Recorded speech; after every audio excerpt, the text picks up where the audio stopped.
क्या आपके दिमाग में इतनी बातें चल रही होती हैं कि किसी एक पर भी ध्यान नहीं टिकता? क्या आप भी अपने ही सवालों में उलझकर जवाब ढूंढना भूल जाते हैं? आप दिन भर तो शांत रहते हैं, लेकिन अंदर एक जंग चल रही होती है। क्या आपको भी लगता है कि आप सोचते नहीं सोच में फंस जाते हैं? WHO की रिपोर्ट के मुताबिक हर साल 3 में से 1 व्यक्ति क्रॉनिक ओवरथिंकिंग से जुड़ी समस्या का सामना करता है, जिससे उसका इमोशनल वेलबींग प्रभावित होता है। दुनिया भर में 18 से 35 आयु वर्ग के युवाओं में मेंटल बर्नआउट और डिसीजन फटीग सबसे आम मानसिक चुनौतियां बन चुकी हैं। हेलो एवरीवन, मेरा नाम डॉक्टर साइदा क्वादरी है और मैं एक US बोर्ड सर्टिफाइड साइकियाट्रिस्ट हूँ। मैं पिछले 15 सालों से इस फील्ड में काम कर रही हूँ और आज हम जानेंगे 10 ऐसे नेचुरल तरीके जो ओवरथिंकिंग की गिरफ्त को धीरे धीरे ढीला कर सकते हैं और आपके अंदर फिर से शांति ला सकते हैं। तो चलिए शुरू करते हैं। 1. Mindful practice.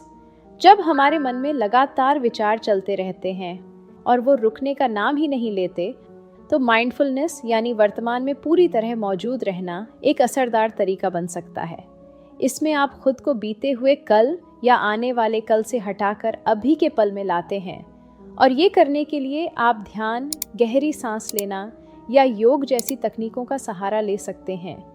ये छोटे छोटे अभ्यास आपके दिमाग की भागदौड़ को धीरे धीरे शांत करते हैं, जिससे आप हल्का, स्पष्ट और मानसिक रूप से संतुलित महसूस करते हैं। 2. Challenge your thoughts. ओवरथिंकिंग कई बार ऐसे विचारों से आता है जो बार बार दिमाग में आते हैं, लेकिन ज़रूरी या सच्चे नहीं होते। ये नेगेटिव पैटर्न्स धीरे धीरे हमारे अंदर डर, चिंता और बेचैनी भर देते हैं। ऐसे में ज़रूरी है कि हर सोच को सच मानने के बजाय उसे परखना सीखें। जब भी मन बहुत उलझा हुआ लगे, एक पल रुकें, गहरी सांस लें और खुद से पूछें, क्या ये बात सच है? क्या ये अभी ज़रूरी है? क्या इससे मैं बेहतर महसूस कर रहा हूँ? जब आप अपने विचारों को सवालों की कसौटी पर कसते हैं, तो दिमाग धीरे धीरे साफ और मजबूत बनने लगता है। 3. Physical activity. ओवरथिंकिंग सिर्फ दिमाग का नहीं, शरीर का भी असर होता है। जब हम हिलते नहीं, तो सोच और तनाव दोनों जमा होने लगते हैं। हल्की फुल्की शारीरिक गतिविधियां जैसे टहलना, स्ट्रेचिंग या हल्का दौड़ना आपके शरीर में एंडोर्फिन्स रिलीज करती हैं, जो मूड को बेहतर और दिमाग को हल्का बनाते हैं। ज़रूरी नहीं कि आप जिम जाएं, बस दिन के 15 से 20 मिनट भी काफ़ी हैं। जब शरीर चलता है तो दिमाग की उलझन खुद ब खुद सुलझने लगती है। फिटनेस का फ़ायदा मन और मस्तिष्क दोनों को संतुलित करना। 4. डिस्ट्रैक्शन। जब दिमाग बार बार एक ही बात में उलझे, तो खुद को किसी हल्की एक्टिविटी में लगाना फ़ायदेमंद होता है।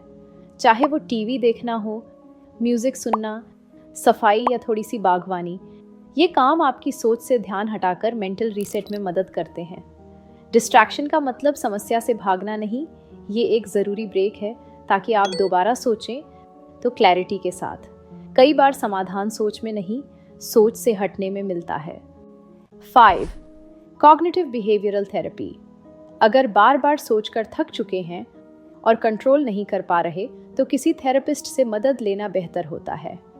CBT एक ऐसा तरीका है जिससे आप गलत सोच को पहचानते हैं और पॉजिटिव सोच बनाना सीखते हैं। यह आपकी मेंटल क्लैरिटी और इमोशनल कंट्रोल बढ़ाने में मदद करता है। छोटी सोचों में बदलाव लाकर बड़ी राहत मिलती है। 6. एक हेल्थी रूटीन बनाएं। जब दिन में कोई ठोस प्लान या डायरेक्शन न हो, तो दिमाग खाली समय में उलझने लगता है और वहीं से ओवरथिंकिंग शुरू होती है। एक नियमित रूटीन फोकस, स्थिरता और कंट्रोल देता है। इसमें हो सकता है नींद का समय तय करना, संतुलित खाना और रोज की हल्की गतिविधि या वॉक करना।